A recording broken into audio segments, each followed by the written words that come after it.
And we are live. Welcome to NFL Live Before Lock, the show that has audio because YouTube thought Laffy sounded so bad they had to mute the entire stream. I am Josh Engelman. I am joined by Matt Savoca and Eric Lindquist. We're here to break it down for the next hour and 6 minutes since the boys before us couldn't finish the job. Now, you guys get to hear me say this again. It's really exciting. I got most of them on the last stream. We'll see if we could do it again on this new one. Hit that like button. We need to run that number up because now no one else has any tie to it. The likes on this show belong to the three of us, and we'll sprinkle a little bit down to Tyler as well. Like button, subscribe to the channel, notification bell, all that good stuff. We'll start here with the birthday boy. Eric, how are you? I'm doing well. Yeah, it's nice to be here on. Oh, thank you. Thank you, Matt. It's good to be here on a show. I mean, it's a good thing I really like what I do. Pretty easy to be working on your birthday when it's an NFL Sunday, week 2. This were like week 16 or 17. If my birthday were, beginning January, different conversation perhaps, but I'm excited to be here with all of you and looking forward to it. Matt, how's week 2 looking for you today? Hey, it's looking awesome. I'm glad on the last stream they were able to cover every single important game. Absolutely no important afternoon, no high Vegas totals on the afternoon slate. Late swap, not important at all on this slate. So I'm glad they covered everything important. And happy birthday, Eric. Thank you, my dude. So we will touch on a lot of the players that the guys were getting ready to hit on. Clearly, we're going to have a lot to say about the Cowboys and the Chargers game. Tampa was our top stack a little bit earlier. We definitely want to talk about the Bucs a bit. But I think that it would be best for us to do one of two things right out of the gate. First, I got to say shout out to Yahoo for being the presenting sponsor of this show. They have multiple contests today that you guys should be rushing to get into. One, an Awesemo contest. It's super cheap, and every single person that gets in the contest gets paid out. You guys should be looking for that one. Check Awesemo_com on Twitter if you want the link for it. Maybe Nightbot drops it in from time to time. I'm not sure. Also, the $1 million no management fee baller on Yahoo. This is craziness. I honestly feel like I'm making a mistake somewhere by not being bigger into this contest. They're paying $100K to first. The payout structure on this contest is exceptional. It's better than 2x min cash at the bottom. It's $15 to get in. There's no management fee to start. It's a neutral contest out of the gate. There are 31,000 entries in right now of a max 66,000. This is insane. It is unquestionably the best contest you'll find in the industry today. It's not close. It would be disrespectful to say that something is second in comparison to it. There is so much money being left on the table. If you're trying to play any entry whatsoever in the industry today, other than that Awesemo contest that I mentioned to start, this is the one you should be in. It's the best one out there by far. Guys, I'm shocked at how much overlay is coming into this contest right now. It's really cool. I mean, there's so many great options, and the Sharks can't be in all places at once. So Take advantage. And even if they are in that contest, there's so much overlay that it does not matter. The chances of winning $100K and a live final seat for Yahoo are very high. Go enter that one. Birthday boy, you in this one? Yeah, I'm jumping in actually more as we speak. So gonna continue to make lineups, which always makes for good entertainment. I think watching me spontaneously combust like 5 minutes before lock. All right, I want to just sum up some of the inactives and actives that we got over the 15 or so minutes where everything went to hell on our streams. Gabriel Davis, Michael Pittman, Trace Sermon, Keelan Cole, all active. Jamison Crowder, Denzel Mims, Paris Campbell, inactive. Matt, did you see anything in anybody that I've just mentioned, or did you see anything else from an actives or inactive standpoint that is making you look a little bit deeper into the slate now? What was the biggest thing you saw from actives and inactives? Yeah, I didn't expect Paris Campbell to have some sort of huge target share, but it does solidify my feelings about Nyheim Hines. If you believe that the Los Angeles Rams offense is for real and what they showed against the Chicago Bears is going to carry over to this game against the Indianapolis Colts, then you've got to look at Nyheim Hines as a tournament option. His projection right now is coming in inside the top 25 running backs on DraftKings. And of course, the expected fantasy points are even better for a player like Hines because he gets so many of his opportunities through the air. He was actually 14th in week 1 amongst running backs on this slate in expected fantasy points. So I think he's a solid tournament pivot if you want to attack that game a different way than the field. Eric, did you see anything from an actives, inactive standpoint that you wanted to touch on? Anything that stood out to you? Yeah, Jamison Crowder. I mean, that's the big one for me. I already am I'm all in on the Corey Davis train this entire season in year-long. In DFS perspective, I just think that he's somebody that I expect to be over 6K very, very soon. But just Jamison Crowder in general, we know that he's a guy who just gets peppered with targets, short ADOT kind of guy that from the line of scrimmage. That's just kind of something the Jets have always done. Obviously, new coaching staff, new situation. We don't know how that's going to look. But what I do know is Corey Davis is a monster and was very hidden in Tennessee behind A.J. Brown, behind Derrick Henry. I talked about him last week. I'm right there again this week. I think that game could have some sneaky passing volume. And so getting more of a secure distribution here for Corey Davis, I think is a big thing and going to be good for my lineup specifically. Brandon Wagner with the super chat says, Millie Maker and slant, last man in, Harris or Zeke? I'm really torn. Like the leverage with Zeke, but can't decide. Committee decision by y'all. So obviously the rest of that lineup is very important to the answer to this question. So Eric, I'm going to go to you since it's your birthday. Harris or Zeke, last man in for a Millie/slant lineup? For a Millie lineup, I'm probably going to go to the Zeke route just to avoid some of that ownership. I find it hard not to have exposure to him and Carson today. We're seeing them at the top of the board, and I think rightfully so. It's just so secure. You get the savings. You can kind of jam in more studs in a lot of those lineups rather than getting up to the top tier. But Ezekiel Elliott is basically like your contrarian. I want that entire game to spontaneously combust. And, Matt and I were talking slightly a little bit before the show. This is maybe one of the best late swap slates you will ever find because there are so many massive games in this afternoon slate. Play some of the studs that you like from the early game, like mix and match them. But I'm basically not stacking whatsoever. I don't even know what my lineups are really going to look like until I see how some of my players perform here in this early slate. And I'm going to get into the afternoon. I'm just going to mix and match the stacks based on what I need in those lineups. If I have lineups that look really, really good, easy for me to be playing some of the passing game of that Chargers-Dallas game. And if they're not, I'm going to have so many great game environments to pivot to. Tom Brady, Matt Ryan, 2 massive passing volumes there. Getting to, the Titans in the afternoon. Like, there's so many great spots that I can still get to. I'm not really even worried about what my lineups look like now. I'm just worried about getting the right pieces in from the early games that I like the most. Matt, how about you there? What's your answer to that question? Is it? I have Harris so little to Zeke? add. I mean, that was a complete answer, and I fully agree. Obviously, my favorite way to attack that Cowboys-Chargers game is different, but I think Zeke offers great access to that game and so many opportunities. So if you believe that game is going to live up to the hype of its Vegas total, then I think he's great access. In general today, I want to be more contrarian on the early side so that I know what I'm working with when I late swap. So that's the only thing I'll add. Great answer, Eric. There we go. Now it's time to dive in. We're at 12:02. This is the perfect opportunity to start what this show was actually supposed to look like if it started 15 minutes ago. So we're going to kick it off, taking a look at some of the quarterbacks. Eric, I'm going to start with you. And I've got 2 props for you before we get into anything. You're going to get the first one. That would be Dak Prescott. Over under 306 yards for today. How are you feeling about Dak? Gigantic number. I mean, it's gigantic, but you still got to feel like this is going to be a spot where, I mean, Dallas got nothing going. You had Ezekiel Elliott dead last in PFF's grading of running backs last week. And again, Ezekiel Elliott, I think, is going to be better long-term. He still has this backfield for God knows what reason, but coming off of last week, 403 yards against Tampa Bay, a noted pass funnel. I think that we are going to be seeing something similar to that today against the Chargers as well. I probably like more than. How about yourself?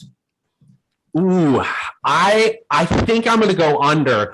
This is just expecting a lot from Prescott in this game, and I think he could have a fantastic game, but not get there anyway. So one of the things I've been looking into, and obviously we only have a 1 week sample in this, but I think we are overweighting a little bit the quality of the Chargers defense from last season. We talked a little bit on this stream about Brandon Staley and the defensive identity that he brings to the Chargers, but it's really about Derwin James and his ability to change the entire defense of the Chargers. So I think it's actually a slightly lower probability that the Cowboys get to their total than the field is saying. I'm not saying we're going to all of a sudden see this low volume offense from the Cowboys, but this defense from the Chargers could be legit. So I'm going to say under. Okay. Well, what if we flip-flop that? Justin Herbert's sitting at 304 yards, so 2 shy of Dak. But for all intents and purposes, we're talking about 300. Matt, do you have a better feeling for Justin Herbert today? Yes, I do. And it really comes down to the quality of the defense he's going against. I just have no one in the secondary that I can look to in the Dallas side that's going to stop Keenan Allen. I think you're going to see plenty of targets for the trio of Mike Williams, Jared Cook, and Austin Eckler. Yes, he's going to be more involved in the passing game, if not this week, then soon. But I really see no one on the Dallas side of the ball stopping Justin Herbert. I'll say over for that prop. Eric? I'm going to go slightly over two. Just maybe it's wishful thinking, knowing that all my lineups are, of course, going to smash in the early slate. So I'll be able to play all the Dak and all of the Justin Herbert on the late side of it. But 47 pass attempts against Washington in a pretty low scoring game, 36 total points last week. They were pretty much in control of that game and still just relied on Justin Herbert. 47 is a large number of passing attempts. And now you're going from Washington football team, which maybe their defense isn't as good as what we were anticipating coming into this season based on what we saw in week 2 against the Giants. But I'm still going to hold out hope that they're better than Dallas. And I don't find any way around that. So I think I like more than on both of those. And I think that just there's a little bit of correlation. If you're going to play both over. And if you're going to play under, play both under. So those two guys are obviously a part of sort of the most popular game we've got going on today. Eric, who else are you looking at quarterback? Is it paying all the way up to someone like Kyler Murray? Is it paying down to 5,400 to someone like Teddy Bridgewater? What direction do you want to go today? I'm going to be going back to the Jalen Hurts again. That was a guy that I was very high on. I think it was very sneaky that he had 44 and 39 pass attempts in 2 of his 3 main starts. I'm just axing out that Washington game that he started, didn't play the second half of. But that's a lot of passing volume coming from Philadelphia. And I got to think that his situation is improved with Devonta Smith being there. Just a notable, I think, wide receiver 1 they're going to have going forward. So I really see the 35 pass attempts against Atlanta. He was definitely efficient in that spot as well. I don't expect, 3 touchdowns, basically untouched. They're only the 1 sack on him as well. But QBR of 126.4, not that I'm looking at that as like a meaningful thing. I just say that I think there's more passing volume we're going to see from this Philadelphia offense than people probably expected. Being a home dog here, maybe more passing situations. We know that he definitely has some rushing upside there. 62 yards on the ground last week in 7 attempts. And that is definitely going to be something that he can do going forward. So I think he makes a great build, especially because you can pair him with 1 guy, you can pair him with 2, you can play him naked. You can do so many things with your stacks with him that I think he's a very versatile play in DFS.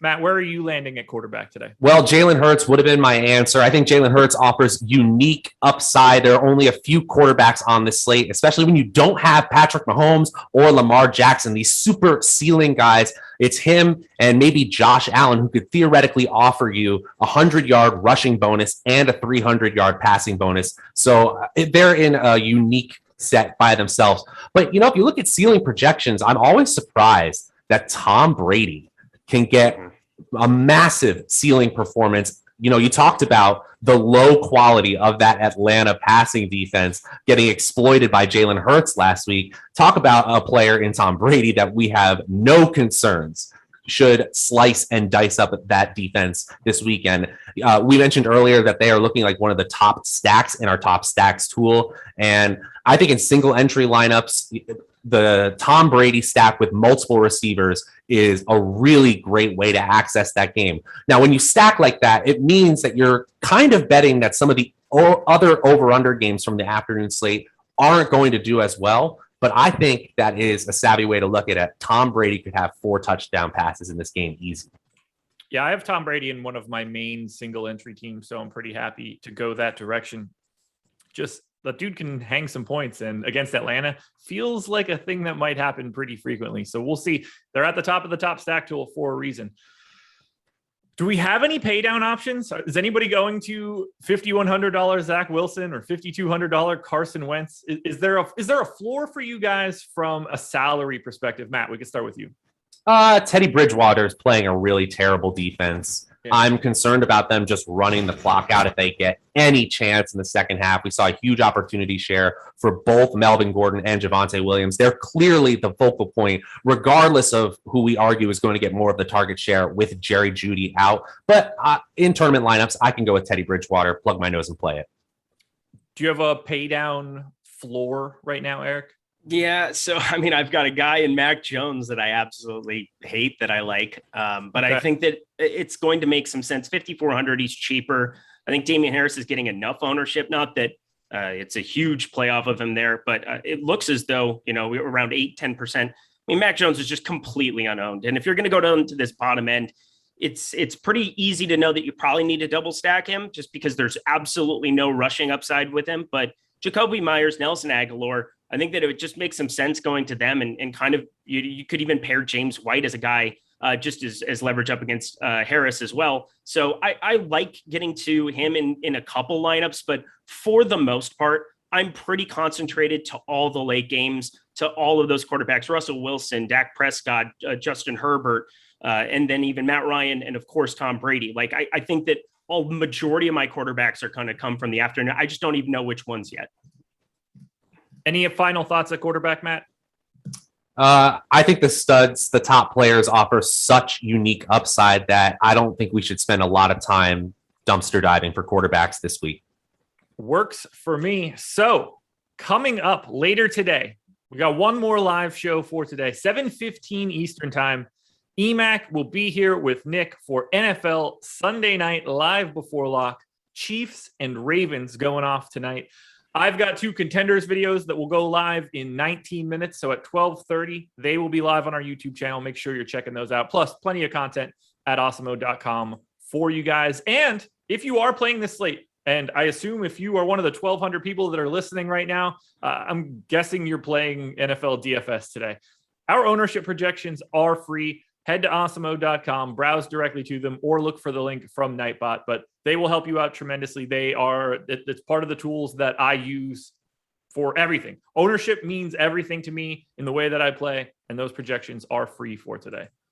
Well, now we can dive into the running back spot. Now is where we could really get into some discussions because it's a little bit different here. So we're going to start with some props again. This is going to be on the chalk side, so I'm curious to see where you guys land. Eric, Najee Harris, over under 70.5 rushing yards today. I would go slightly on the over, but I don't know if that means like, oh, you absolutely need to have him in there. He's undoubtedly, I mean, him and Chris Carson, it's impossible for me to get away from having exposure to those two. I mean, it's just so certain the workload. They're both cheap down there in the bottom 6K range. Very easy to make work in lineups, but in tournaments, if you're trying to figure out a way to get different, you got to get away from this number. But from a prop perspective, that might be a nice thing for me to do because it's somebody that I'm coming in a little bit under the field on. Maybe I take over on the 70.5 and just kind of hedge my day a little bit on that direction. I'm going to give you the same follow-up, and then we can send them both over to Matt. Chris Carson is at 68.5 yards. Do you have the same sort of stance here, or are you feeling a little bit different about Carson? I like Chris Carson way more. Just for pure rushing volume. You have no Rashad Penny in there this week, and I think up against Indianapolis, I mean, we're going to see more run-heavy game scripts from Seattle. We see this every single year for the most part, where Russell Wilson comes out of the gate hot. I mean, Tyler Lockett was a lot of big play stuff last week, and, that was a guy that I was high on. But Chris Carson, I definitely want to have even just a little bit more exposure to Najee. I just think that his rushing upside is a little bit higher. I know that we have him projected in our NFL projected stats page. We've got Carson a little bit higher than Najee Harris, just slightly, I believe, right around 5 yards. So I think that Chris Carson in a little bit better spot just for rushing volume. All right, Matt. So I'm going to sum these props up for you. Again, it was Harris and Carson. Harris was at 70 yards. Carson was at 68. But let's just say Over under 69 yards for Harris and or Carson. Okay, I think I'm going to go under for Harris, and I'm going to say he still gets to 100 total yards today. It's just that the Las Vegas Raiders line has actually started to improve. I was looking at defensive success rate allowed against the rush over their last 5 games, again, dating back to 2020. Las Vegas has actually been 4th best in the league, specifically against the rush. So I do think the opportunity share is there for Harris this week, but I think the safer bet is Carson against a much weaker Tennessee team. And the game environment just sets up for Carson. Really, no matter what happens, if they get out ahead, you know Carson's going to be on cleanup duty. And if they are in a close game, in a shootout, I have no concerns of them taking Carson off the field. It's sort of the same way with Najee Harris, but we literally haven't seen him be efficient yet. So it's a much harder bet for me. So Harris and Carson are the 2 most owned running backs on the slate for DraftKings this week. Matt, my question to you is this. What are you doing with the chalky running backs? So we know how we feel about their yardage props, but what are you doing with them from a lineup construction perspective? In cash, I can't get away from them is the problem. You know, you can spend time tweaking your lineup a little bit. And yes, there are plays. And obviously we have top tier talents in Dalvin Cook, Alvin Kamara, Christian McCaffrey, and simply rostering them is probably going to help move you away from these players. So I'm not saying it's impossible, but you just look at players who, based on their opportunity, based on the expected game environment, are fundamentally mispriced. That's why these players float to the top of the ownership projections, because there's just sort of a mistake in how much they're valued compared to the other players and how much opportunity we can project. So in cash, where all we care about is that projected floor, I'm eating the chalk, no problem. Yeah, they're both in my cash lineup. They are my 2 running backs there. Eric, how are you treating Harris and Carson from a GPP perspective today? So I'm a little bit under on Najee and I'm a little bit over on Chris Carson. I just kind of flip-flopped it. They're basically neutralized now, where they're the same ownership. I think Chris Carson actually 1% higher. And that's kind of what I was expecting to have happen, where Carson, I felt like, was a little bit better play. Saving the 200 doesn't really matter to me that much, but Najee Harris just was gaining so much steam on the early end of this week. It started to temper off a little bit. I just don't know what that passing game, we saw him have a secure passing game role at Alabama, but only the 3 targets there in week 1. I'm not sure what that's going to look like going forward. Ben Roethlisberger back in the Lev Bell days, sure, yeah, he was thrown to the running back, but that was Lev Bell. I'm not sure what this is going to look like. I'm happy to get away from some of that popularity and just large field stuff. Austin Eckler falls into that same vein for me as an Ezekiel Elliott, where I just think he can kind of be independent of the entire game itself, kind of a hedge against the game going completely nuts in the event that he gets 1 or 2 on the ground there. And then looking at the rest of the position, I just think there's so much upside that's just going unrostered comparatively. So Najee just a little bit less on Chris Carson. I can't be super chalky there in both ways. Let's dig into the rest of the position then. Who is standing out most to you? If you're getting to be a little bit lighter there, where are you going over the field? So I'm over the field on David Montgomery, first of all. That's all right. The best version of David Montgomery that we've seen ever against a very stout Rams defense. You kind of have to run the ball to be effective against them, but 16 attempts, 108 yards rushing, 82 yards after contact. I mean, the guy was about as good as you could possibly hope for in week 1. I'm not saying he's going to necessarily match it, but against Cincinnati, I'm willing to find out. And at the exact same number, 6,100 as a Chris Carson, 200 less than Najee Harris, I just think he makes a direct pivot where you can just lower the overall ownership of your lineups instantly. Another guy, Darrell Henderson. So I know Rams, Cooper Kupp's getting a ton of exposure. Everybody wants to go back to the Rams here a little bit in this early session. And I'm willing to get to more Darrell Henderson, especially over on FanDuel, where I think that is probably going to be a little bit better play. I don't think he's going to have much passing game involvement, but even at 5,700 on DK, I just think he could take the air out of the ball in that game as well, up against Indianapolis here. So I'm happy to get to him underneath 10% as well. There's just so many guys like that. And Joe Mixon, the last one I'll throw in, 7K. Everybody's talking about the Bears defense. They didn't look very good in week 1 here. He's as secure of a back as you can possibly get. 29 total carries against the Vikings. I know the Bears are a better defense. I would expect so going forward, but he's so secure. He gets all of the same kind of checked boxes as Chris Carson and Najee Harris. He's more expensive, sure, but I think it's pretty easy to find a little bit of wide receiver value to kind of make up for that. Matt, outside of the chalky Chris Carson and Najee Harris, what direction are you going at running back today? Joe Mixon and Darrell Henderson, absolutely on my list. I know it's 1 week. I know we don't want to overreact, but I want to overreact to the fact that the Bears were the worst rated defense by PFF overall grades last week. And now they got Joe Mixon, an every down player who could easily have 20 to 25 total opportunities in this game. So that's one for me, as well as Henderson as a pivot off of those chalky wide receivers. Jonathan Taylor also strikes me as a player who's going to get high opportunities and is leverage off the field in the same way, because if those Rams players collectively fail, that probably means that Indianapolis has controlled this game in another way. And that means Jonathan Taylor should be getting a ton of touches there. He's one of our highest projected players, and I don't think the ownership is going to be there at all. Honestly, just moving up all the way to Christian McCaffrey or down from the premium tier to sort of that no man's land, that 7K range is going to drastically change the look of your lineups overall, just with the running back position. I don't really have any others there. Maybe the Denver running backs, if you're looking at the Jaguars defense being gashed on the ground, that's certainly possible, but those are my few. So you sort of mentioned it at the end with McCaffrey.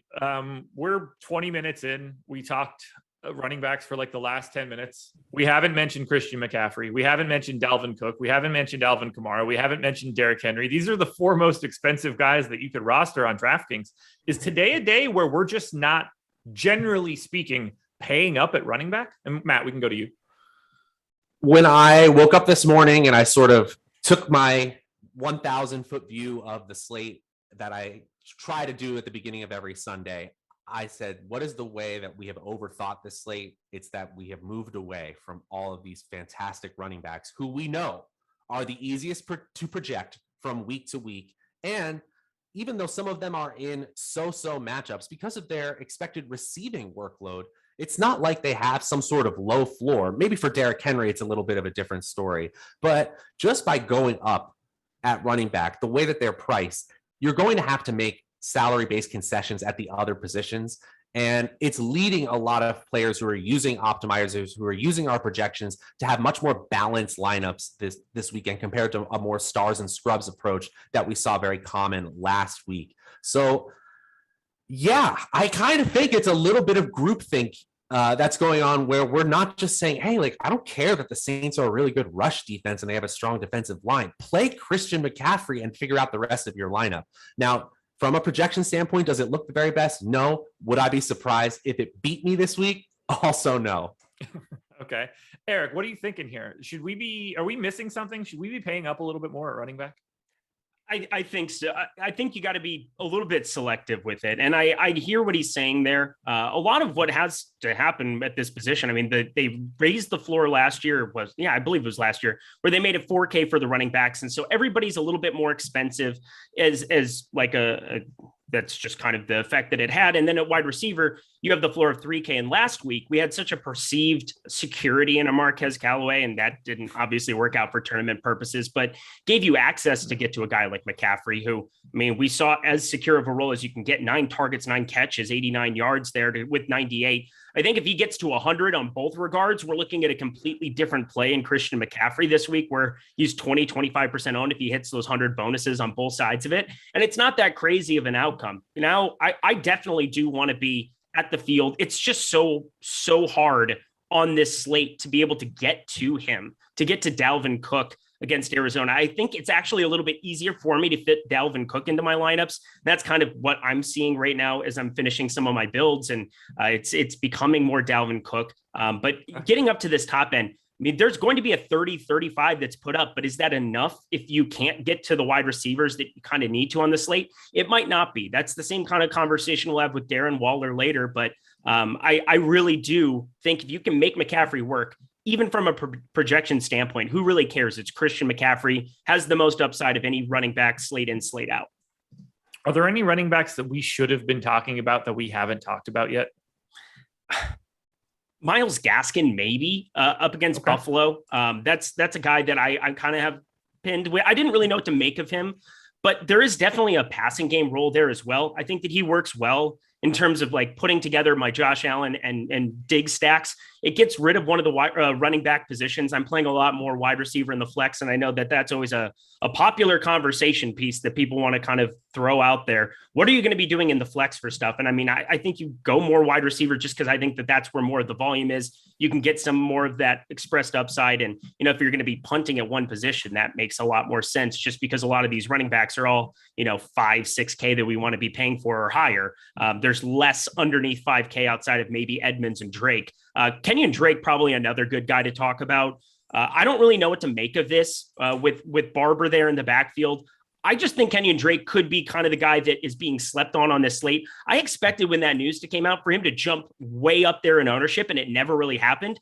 Under 5%, I'm willing to take some shots on a guy that I think has a pretty secure passing game role, and they should be trailing in this game to Pittsburgh. So I'm happy to be going to some Kenyon Drake over the field for sure.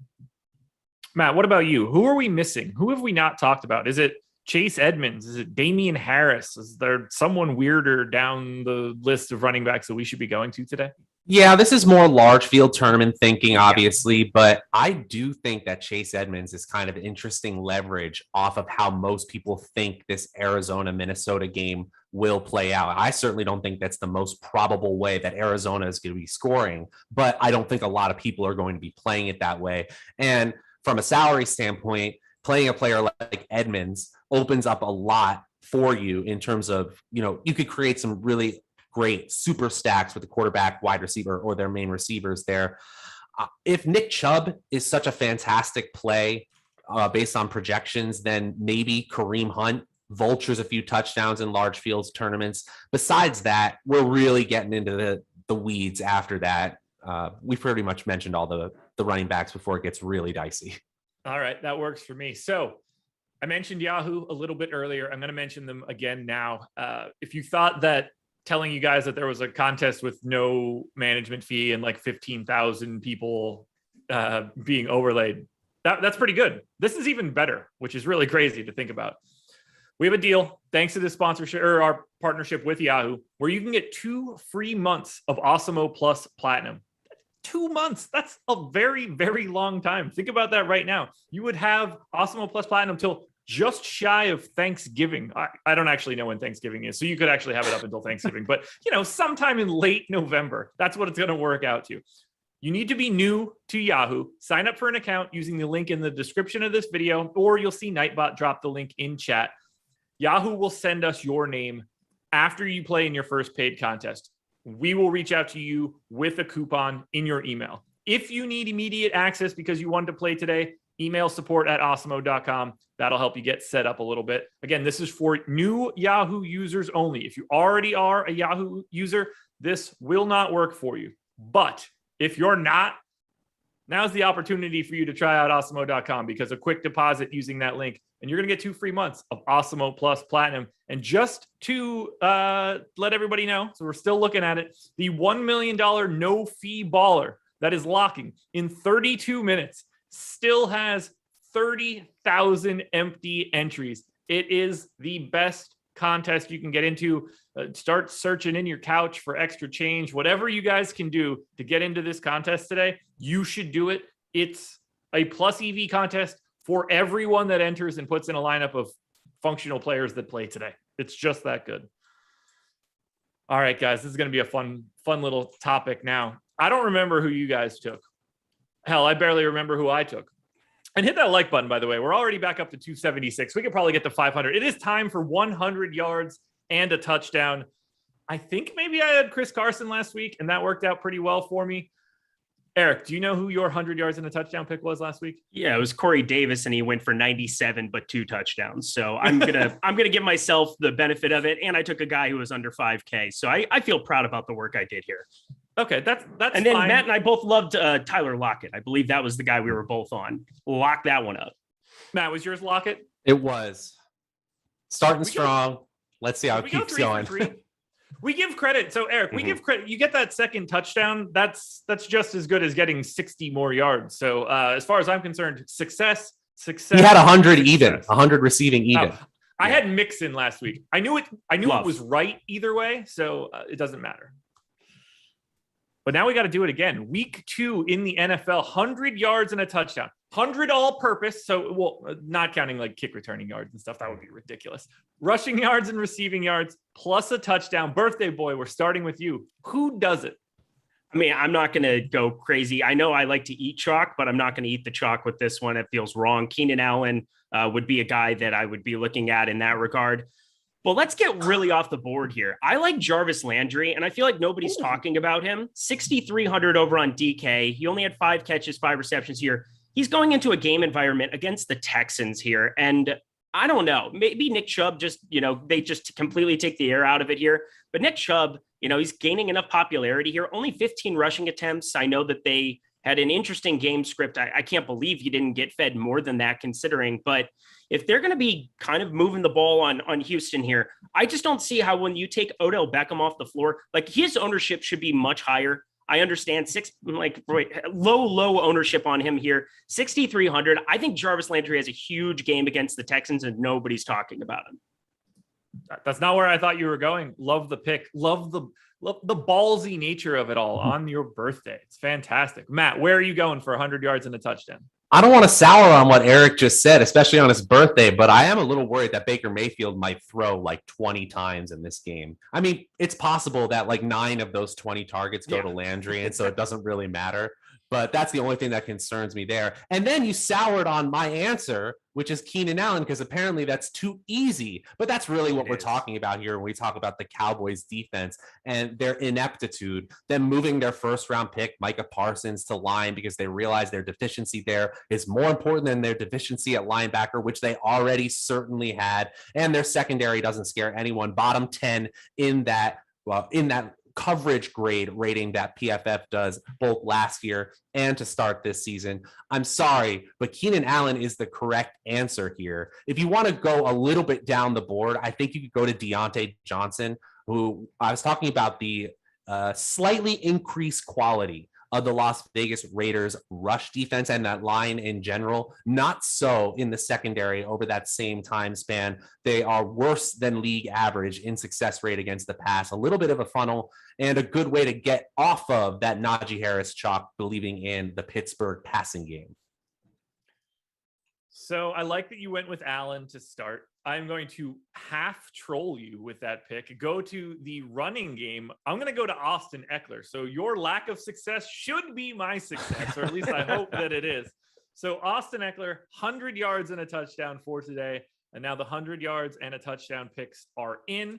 We did just start talking about Keenan Allen, so this makes for the perfect transition to the passing game, to wide receivers for this slate. Keenan Allen, Amari Cooper, CeeDee Lamb, all 3 guys picking up a ton of ownership. They're all in the exact same game. Eric, what are you doing with the chalk receivers for today? So I think that this is a pretty clear spot to be kind of spreading out your exposure based on kind of what stacks you're going to be putting together. And as I've alluded to, I really don't know how much Keenan Allen and CeeDee Lamb and Amari Cooper I'm going to be getting to yet, because it really depends on how things shake out with my lineups here in the early games. I can't imagine that I'm going to get to none of them because they're just such fantastic plays. They're in just the best game environment. I don't think anybody's going to be questioning that, but there's such easy pivots to get to guys in the top end. Calvin Ridley is basically as locked into a role as you can possibly get there, and he's coming in way underrepresented. You have Stephon Diggs coming off a bad week. I think that he's just another guy that if you can get up to this top end, him and Hopkins we saw explode, but could have been even better in that spot for him. They didn't necessarily need to put the foot down there at the end.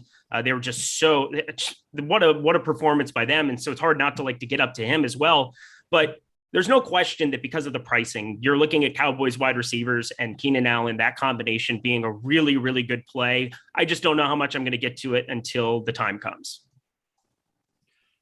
What are you doing with the chalk, Matt? How are we handling basically one specific game? There are obviously other highly owned wide receivers, but how are we handling the pass catchers in Dallas? And God, it's so hard for me to not say San Diego. I mean, yeah, the short answer is get back to me after late swap is how I'm handling it, because it really has to do with the bets I make on the players in the first part of these games. And I already talked about how I'm trying to be a little bit more contrarian at that part so that if those players hit, then I have no problem eating the chalk in this high total environment. But Eric just outlined these amazing pivot plays that we have. And DK Metcalf is another one that he didn't mention that just could absolutely explode in the spot. In the boom bust tool, Metcalf actually pops as one of the wide receivers that consistently is in the optimal lineup. So in cash, I am not getting away from Keenan Allen. I'm fine even on FanDuel playing him as a flex option where we usually reserve that for running backs, especially when the premium running backs are on this slate.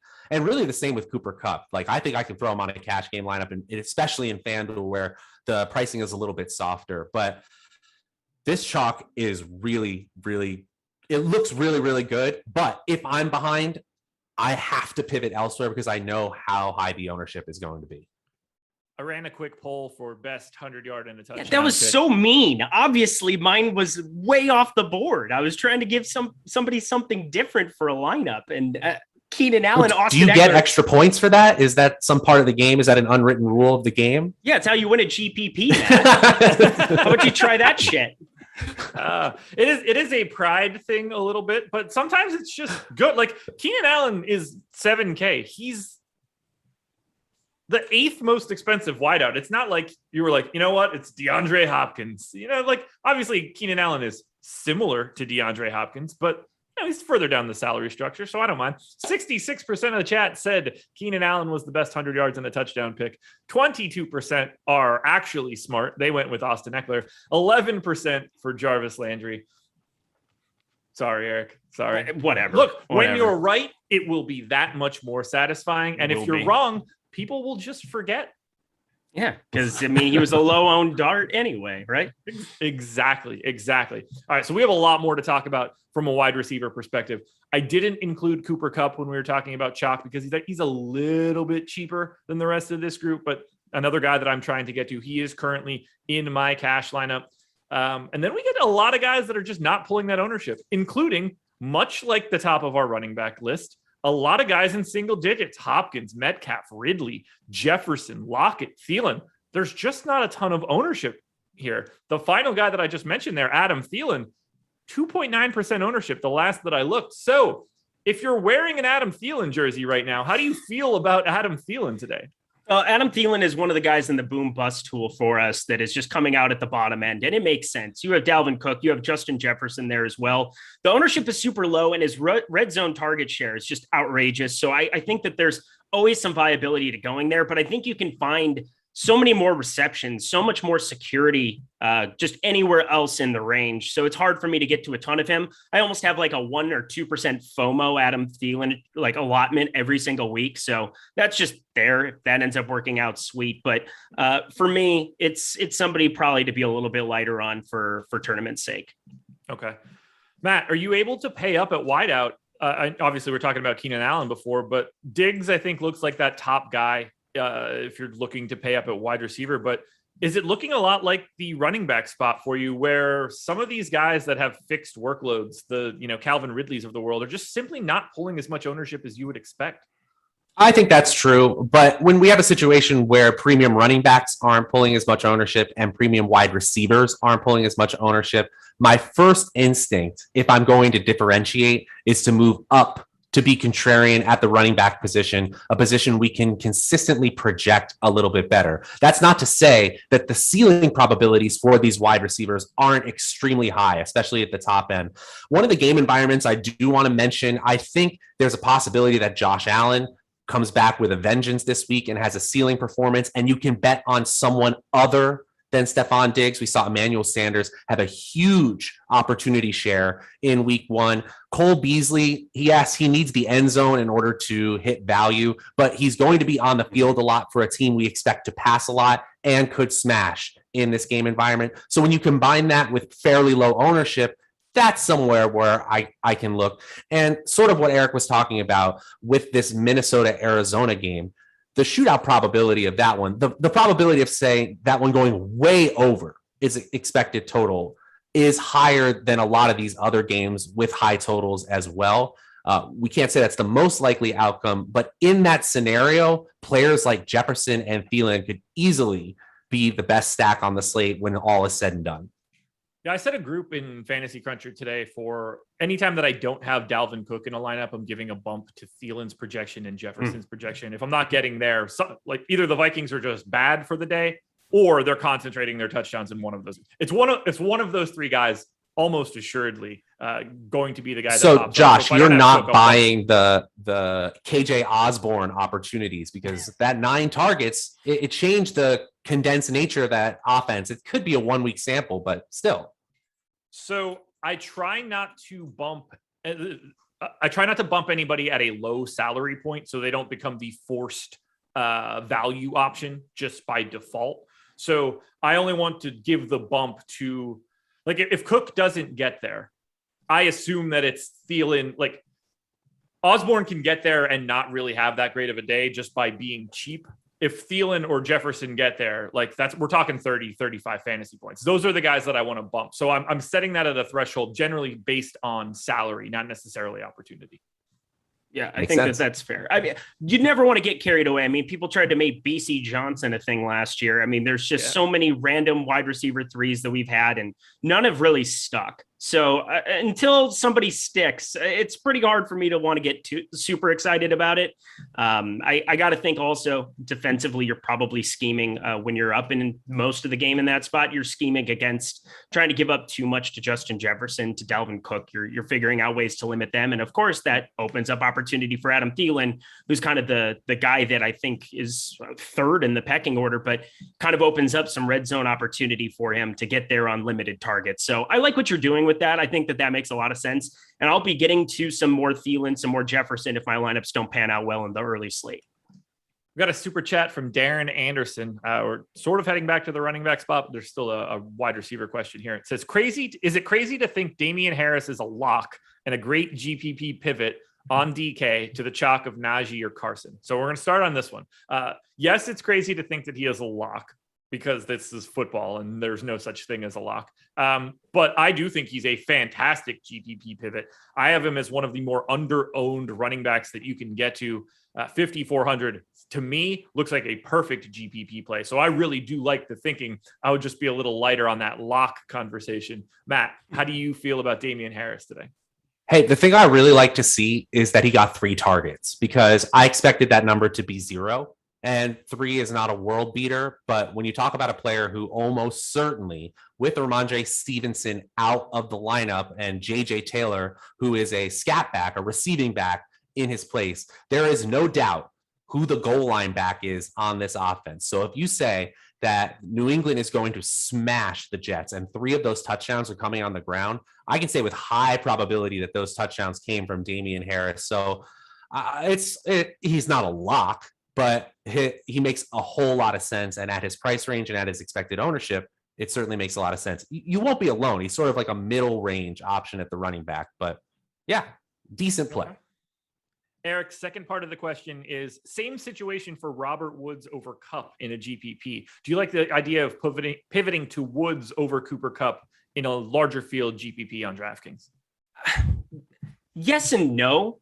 For me, it just really depends on what the rest of that lineup looks like, because I think Kupp is the better play. It's just a gigantic gap. You have a chasm, 8% difference between Kupp and Woods. I don't think that that's something that we should be looking at as sustainable. But I mean, considering only 4 targets, quarterbacks do have favorite wide receivers to throw to. I don't think that there's any question about that. In the event that Robert Woods just doesn't look as enticing as what Cooper Kupp does in the long run here, I think you are looking at a better situation for Cooper Kupp, especially if he's going deep. I think that was something that was alluded to by Ben Rasa on the last show. If you're looking at Cooper Kupp going deep here, he's going to be lethal. He's the better play. If you have a chalky lineup, I'm probably looking more to get to Robert Woods for sure. It's $300 difference. Obviously, you will have the salary for it, but in the event that you have a lower owned stacker that it isn't as chalky, Cooper Kupp is definitely the better play for me. Got a super chat from one Jordan Klein wishing Eric a happy birthday and telling him congratulations for being the oldest Eric at the company now, which wow. Kudos to EMAC for giving it the old Benjamin Button, aging in reverse. Love it. Fountain of Youth guy. With how many articles he writes, maybe he gets like a little bit of a year off each time. It's like a reverse speedometer for him for sure. But I had that. And then Loco said happy birthday as well. So much love to Loco as well. Thank you guys. So let's say that you could write articles and run your age back a little bit. Eric, we'll start with you since it's your birthday. You might want to pick the age. What would be the preferred age that you could lock yourself into? 21. I mean, 21, you can do whatever you want. That's the number. Like, I think 21, I think I was in my physical prime. I felt pretty good about that. I felt like, you know, you could date older. You could date like slightly younger. You could have like, I feel like it's an optimal number. You can do everything you want at 21. I can't think. I might not want to date too much younger at 21. I said 2 years. 2 years is fine. That's fine. You know, it's like I'll get you in trouble careful in this one. Yep, there we go. But yeah, definitely, I think 21 would be the optimal one. Matt, what age would you like to optimally be if you could? Ooh, I'm gonna lock in 27. Yeah. Basically, at least for me, that was like my first taste of adult stability. Like we could rent a car and things would not be, you know, crumbling down that week, and just a very good time of life with a significant other that you really care about and all that good stuff. The worries of adulthood not fully set in, and those dreaded 30s, I should say, very far in the distance. 27, I'll say. I'm gonna lean more towards 27. I'm gonna treat this like an athletic peak and assume that is the best spot for me. If it's not that, I'm probably going all the way to like 14 or 15 because that's just fun. Right, like the high school 21 was like years. my Jarvis Landry take, just egregious is what we're getting at. You guys played Keenan Allen at 27, and I played. I mean, if you would have said 20, it would have been a really bad one. But 21, yeah, that's a really bad call. You got to be able to go to the bars. You got to be able to like live your life and do whatever. I think just that would be the call.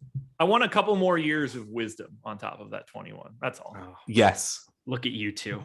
I was a lot more likely to make really bad decisions at 21 than I was at 27. Right. I'm worried for me. Yeah. It could be a real problem. This is exactly what the people need 15 minutes before lock. I have a feeling. You got to do what you got to do sometimes. I love it. X DJ with the super chat that came in. This one will be very quick. So I'm going to hit, we'll all hit it. Deontay Johnson or Darrell Henderson in a PPR league? Who was the first one? Deontay Johnson, Darrell Henderson.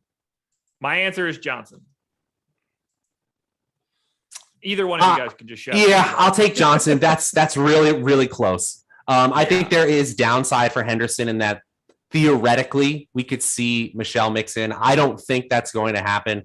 Or the passing offense is once again so lethal that the running game isn't utilized. But probably the real answer is if you need a floor play, the answer is the running back Henderson. And if you need a ceiling play, it's Johnson. I think Johnson could just have a huge game today.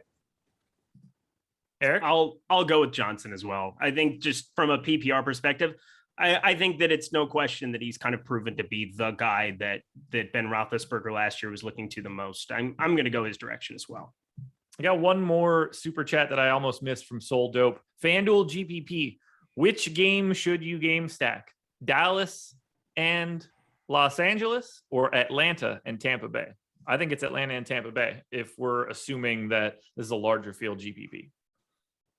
Yeah, I think you kind of have to. If you do stack the Los Angeles and the Dallas game, you have to do it in some sort of contrarian way. And, you know, are you playing a player like Jalen Guyton? Are you, going to Cedric Wilson or Tony Pollard in a large field GPP? That type of player going off in a high total game could win you a tournament. But basically, if you're eating the chalk, even if they succeed, that didn't give you as much as these contrarian plays going off would give you. So the answer is not Dallas and Los Angeles. Okay, that'll work. Guys, we have a promo code for this show. It's NFL LBL. One giant, I want to say word, but those are all just letters pushed together. So NFL LBL is the promo code. Get yourself an Awesemo Plus weekly pass for $29.95. I know it has NFL in the title, but that does not mean you're just getting NFL stuff. You're getting access to everything we have: projections, ownership, premium Slack, lineup builder, all of the top insert whatever tools. So top stacks, top pitchers, all of that good stuff. It all exists here. It's on the screen Oh, okay. So you've got NFL Live before lock up on the screen as the promo code. I think it's NFL LBL per what I've got here. There's no telling. They probably both work, if I'm being perfectly honest. That's fine. Right now is about that time with about 10 minutes to go where Tyler's going to make all the audio go away again. So be ready for that one. But that's where we're at right now. Use the promo code NFL LBL. Let's touch on tight ends, and then we'll sum up this entire day. I don't have a lot to talk about here. Noah Fant and Tyler Higbee are the most owned tight ends. Jared Cook, a close third. They are, generally speaking, going to be showing up in most cash lineup constructions. I think they're fine in GPPs. Just be aware of what you're doing. Paying up becomes really interesting. You've got Waller, you've got Kittle, Pitts to a lesser extent. Eric, we'll start with you. Just in general, what are you doing at tight end today? I'm going back to Kyle Pitts, and I hate myself, and it feels really awful and painful. But the guy ran a route on 90% of Matt Ryan's dropbacks. And I'm not sure what everybody expected his usage to be, but that's fantastic at the tight end position. He got a price bump, and the ownership has plummeted. We're talking about this Tampa Bay game being a fantastic game environment. He's also on the late slate. So for me, it gives me the ability to be able to swap at another position based on what I need in my lineup. So I have upped my Kyle Pitts exposure exponentially. If I need to drop to Gronkowski, I have the ability to do that. If I can go to Cook, I can do that too. He gives me the most salary at the position. And I still think he's just a fantastic play that, you know, it's still a position we have to figure out. I mean, Darren Waller has the highest ceiling. George Kittle, we understand that he can pop at any given moment. It wouldn't be surprising. I'm probably the lowest on him, but Kyle Pitts gives me enough salary at 5,200 to kind of mix and match my lineups to make them look the way I want to in the afternoon. So I am right now by far the highest on him. Matt, where are you going at tight end today? Yeah, I don't think you should hate anything about going back to Kyle Pitts. You know, one thing that's really interesting is we saw a semi-rational market in terms of Najee Harris getting all the opportunities in Pittsburgh, having poor production, and still we're seeing plenty of people going right back to the well and rostering Harris. And then Kyle Pitts in his first game at the notoriously difficult tight end position gets all the opportunity we expected him to get, plus a little bit more because he had multiple plays that went his way go back because of penalties. And then the ownership is off of Kyle Pitts. Now you have this game environment. Yes, we expect the Tampa Bay Buccaneers to stomp the Falcons, but that doesn't mean they're going to not pass at all. And we know exactly who those passes are going to. It's Ridley, it's Pitts, and then it's everybody else. So to be completely honest, especially on FanDuel, where it is a little bit easier, I am trying to create lineups that have Pitts, Kittle, or Waller, because I know that my lineups will look different than most of the field by just going a different direction. I really love the fact that Waller, all they're talking about is how if they could throw it to him 30 times that they would. His expected fantasy points are up in the range that you usually see for premium running backs. He had 30 expected fantasy points in week 1. No, I don't expect that to continue that way. But just to give you that kind of stability at the tight end position where we never see that, especially on a slate without Travis Kelce, that can't be underrated. And not surprisingly, if you look at the boom bust tool and you see what tight ends come out in the optimal lineups, it's a lot of Darren Waller, George Kittle, and Kyle Pitts, because those are the players who are getting used a lot. So I would suggest getting away from Fant and Higbee. It's projecting a lot. I understand it, but I don't love it. All righty. This shouldn't take all that long. Matt, do you have any defenses that you are actually interested in today? Yeah, the Steelers, if you can get to them, and the Buccaneers when you can get to them, especially, you usually don't want to play a stack of pass catchers and a defense because both of them rarely hit their ceiling at the same time. But I think the Steelers defense, if you're not playing a Darren Waller, is probably my favorite on the slate. Eric, do you have defenses that tickle your fancy? How about the Minnesota Vikings at 2,100? How about, can I interest anybody at some 2,100 for a team that we know is going to be, and again, offense, you can still get there with the pick six action. There's a lot that can happen. Kyler Murray is going to be out there scrambling, doing his normal stuff. Tennessee looked like they were still pressuring. I mean, there were a lot of throws just from, watching that game recreationally where Kyler Murray was on the move a lot. And so the Vikings, I think, they're a bad defense, but they're also 2,100 down there at the floor. I think they're about as cheap as I want to go down to, but I I just think that 5%, 6%, I also know in the NFL pro plays that Steve Buzzard was absolutely all over the Vikings defense. And that guy's pretty sharp. He's won some milli makers in his life. And if you guys want to check out those pro plays, we're putting those together on Fridays. And we try to update those during the week, but it's such a great package to have here behind at Awesemo Plus to see what Alex Baker, what Josh is doing, what I'm doing, what Matt Savoke is doing, what everybody in our entire industry or what everybody on our staff is doing here. So you can kind of see what those plays are, compare them to what you think. And if there's something that doesn't match, like for me, Steve Buzzard having the Vikings as high as what they were, I think that that's just an exceptional way to just get a leg up on the competition.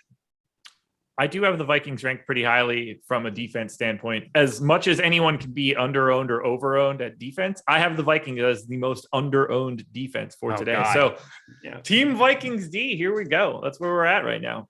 I'm kind of on the other side there. I have some tournament lineups with the Cardinals. Now I know that they're coming in with some ownership this week, but what if that defensive line is just good? Also, it's another position by having the Vikings in the afternoon that I can mix and match. So that's another part of it where you have 4 games I can kind of mix and match the defense. So if I bump my exposure to them on the front end, just the same way that I am with Kyle Pitts, it just gives me more opportunity to adjust to how my lineups are doing. We do not have all that much time left. 5.5 minutes to go before lock. Eric, since it's your birthday, I'm going to go to you first. Is there anything that we haven't touched on yet on this slate that you want to talk about right now?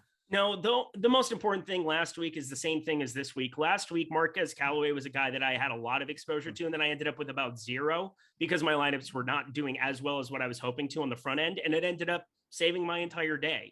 And so I think the same kind of thing needs to be hammered home on the front end of this. If you have lineups that are not doing well, do not sit around at home and just be playing CeeDee Lamb, Amari Cooper, and Keenan Allen in massive quantities without Justin Herbert or Dak Prescott. Like, if your lineups are not doing well, if you have zeros, if somebody gets hurt the same way that Raheem Mostert did last week, always be ready to adjust your lineups. It is the number one edge that you can have in large field tournaments is adjusting your lineups on the fly. I preach it all the time in NBA. I think it's applicable in NFL in a way that it's really not in MLB. So I just want to reemphasize that. Matt, final thoughts for this slate. We could take some questions once you're done, but anything that you haven't touched on that you want to? Yeah, awesome strategy stuff there. Just do a thought experiment. What if the Tennessee Titans had a normal Tennessee Titans week 1? What would the Tennessee-Seattle game total be? Would it be 55, 56? If you're asking me what game goes way over its projected total, I think it's Tennessee-Seattle with Minnesota-Arizona really slightly behind. Dallas-Los Angeles looks really great on paper, but do we expect it to smash the over? I think there's a possibility it could, certainly. But especially when we talk about so much ownership coalescing around the top players in that game, what do you really gain on the field if it goes way over? So especially with that Tennessee-Seattle game, it's so enticing to try to go back to the well with Ryan Tannehill, AJ Brown. And I know he doesn't catch passes, but this could be one of those weeks where Derrick Henry has 200 yards and we just all look like fools on Monday morning. I do like the Tennessee shout. I really do. No one here is surprised if AJ Brown goes for 100 plus and multiple touchdowns, if Julio sneaks his way in, if Derrick Henry is just himself. Like, I don't have anything else to say there. These guys are not getting owned at all. Derrick Henry, 5.5% owned. AJ Brown, 7. Julio, 4. Tannehill, 2.5. It's a decent spot to look. That's for sure. I'm looking to see if we've got any questions coming into Premium Slack. I know we only have about 3 minutes left. It's been a hell of a day, man. We kicked this bad boy off at 9:00. We got muted by all of YouTube for a brief moment. This is interesting times here. All right, JD with a question. Chase Edmonds or Brandon Cooks for flex? Either one of you guys that have the answer, just shout it out. If you're talking about like a season-long fantasy league, I'm taking Brandon Cooks, but I like Chase Edmonds as a tournament pivot because of the leverage you get off of the field, not because of his projection being fantastic, just going a different direction. It's Cooks in any situation for me. Fair. All righty. Tyler Kroll, Landry or Diggs? I know one person that might have a different answer here. What? It's Stephon Diggs. That's not a real question, right? Oh. That's not a real question. Oh. That's a troll. That's got to be a troll. It's Kenny Stadler. I don't think Kevin Stabler. Yeah, that one got me. Let's see. NFL DFS Let's Win the Millie Maker says, I got 0 Dallas and Tampa receivers. I win. Best of luck to you, sir. Yeah. I mean, if I'm playing the Millie, like, yeah, I get why you do that. And you should be looking at doing that. Again, I don't know how much of that game I'm going to have yet. We'll see. I think the Millie looks great for the AJ Brown, Tannehill, like Henry as well type. Absolutely. Stats. Yeah, absolutely. Matt Ryan too, just from how much he's going to have to be throwing it around to try to even keep pace with them. Yeah, two teams, if they keep pace with the teams that we expect to win, the Atlanta Falcons, they have shown that they are not afraid to pass the ball. Yes, I know it's a new offense there. And the Philadelphia Eagles, who showed out in week 1. If they play the way they want to play, they might see a lot more pass attempts against the San Francisco 49ers, although San Francisco is a much better defense than Atlanta. We'll all say that. Kevin with the question, best wide receiver under 4K. For me, it's Donovan Peoples-Jones. Not that I'm really excited about it. Oh, I have a ton more on the field than him. Yeah, I love him too. Okay. Matt, anybody? You see anybody sub 4K? Under 4K. Can I give a 4K? Emmanuel Sanders. That's fine. Yeah, I think Emmanuel Sanders is a great bet this week. The Miami secondary is strong, but I think you're going to see them shaded towards Diggs. And so I could see Sanders having a ceiling game in this spot.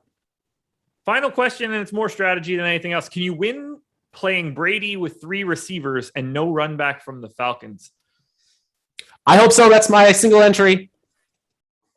So you went all 3 wideouts? Right. We'll see how I have some contrarian options at the running back. We'll see how the first part goes, but I'm willing to play a bunch of them at once. Okay, there we go. Okay. I like it. Yeah, I like it. I'm more inclined to go 2, but 3. I mean, you're asking for a lot compared just with everybody else in this range, but I get it. I think the prices work well enough that you can get to those guys, so I don't think it's too bad. But it doesn't matter now because we are locked. That's it. We're done. It's over. I don't want to talk anymore. I've been talking way too much for today. So thank you guys for joining us on Live Before Lock. Apologies for the technical hiccups that we had a little bit earlier. Nothing we can do about it, but we made it back. We filled it all out. We still got up to 360 likes on this video, so that will work. Happy birthday to Eric. For Matt, I'm Josh. Good luck today, everybody. Win some money. We'll talk to you again next Sunday.